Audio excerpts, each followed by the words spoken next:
nitoe wito kwetu wote na hasa wanafunzi ambao wako kwenye mafunzo. Mafunzo haya ni muhimu sana kwenu binafsi, kwa maeneo yetu na kwa ujumla. Siku hizi mafunzo haya ni ajira. Wako wenzenu wanataka kwenda kwenye makampuni, ulinzi wa taasisi mbalimbali, kwenda kwenye majeshi na vyombo vingine vya ulinzi na usalama. Mafunzo haya sisi kama wilaya ya Mbulu tunayachukulia kama kipaumbele namba moja cha kupata vijana watajiunga na vyombo vingine vya ulinzi na usalama. Niwahakikishie tutatoa kipaumbele cha kutosha kwa vijana wote kwenye wilaya hii ambao wamepitia mafunzo ya Jeshi la Akiba pindi watapoomba nafasi kwenda kwenye maeneo mengine. Kwa tuhamasishane, na sisi tunawategemea sana.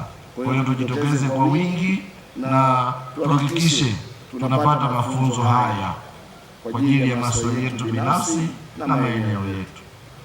Jambo langu lingine kwa nyinyi wanafunzi, niwakumbushe sasa mko kwenye mafunzo. Baada ya kumaliza mafunzo haya, nyinyi mnakuwa ni sehemu ya askari muhimu katika wilaya yetu.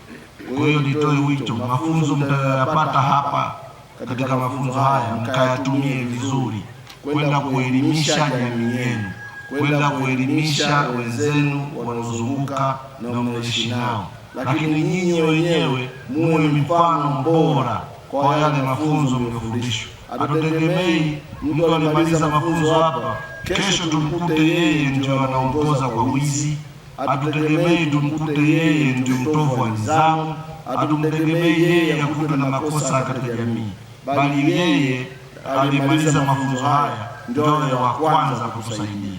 Kwa hiyo mtajifunza hapa mafunzo ya ukamataji, mapambano dhidi ya rushwa, uokoaji na zimamoto, utunzaji wa mazingira na mafunzo mengine kama hayo. Twendeni tukayatumie mafunzo hayo kuwasaidia watu wetu na kwenye jamii yetu. Na mwisho niwakumbushe, baada ya kuhitimu, nyinyi mtakuwa askari mstari wa mbele katika vijiji vyetu, vitongoji vyetu na kata zetu wenye kulinda amani ya maeneo yetu. Mafunzo haya yalianza tarehe 1 Julai 2026 yakiwa na jumla vijana 60, wavulana 57 na wasichana 13. Mpaka leo unapoenda kuzindua tuna jumla ya vijana 114 wa kike, wa kiume 114 na wa kike 14, jumla 128. Mafanikio yatakayopata mafunzo haya ni kama pamoja na kufahamu kusaidiana na vyombo vya ulinzi na usalama katika shughuli za majukumu mbalimbali. B, kupata elimu ya ujasiriamali. C, kushirikiana na jamii katika masuala ya kijamii na maendeleo.